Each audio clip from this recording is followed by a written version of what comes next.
Good afternoon, everyone.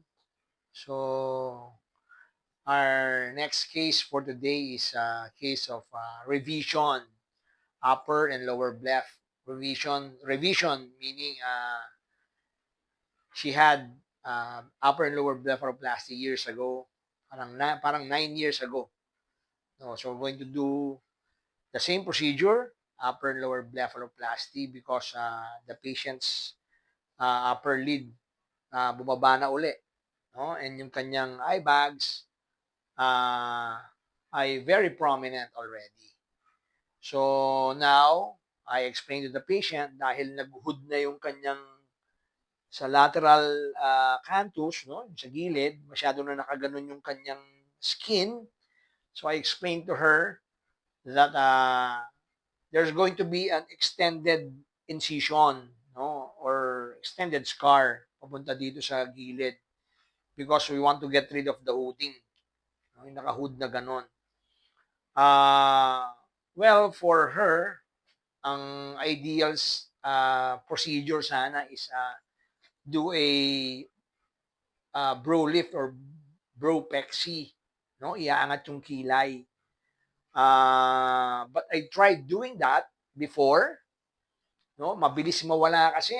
No? Bumabagsak kaagad yung brow.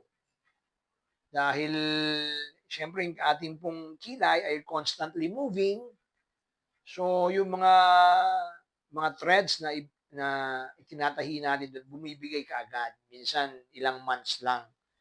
So, what I'm doing now is I'm putting an somewhat extended incision, medyo dito sa gilid, but yung scar naman nawawala in time. No? Hindi napapansin.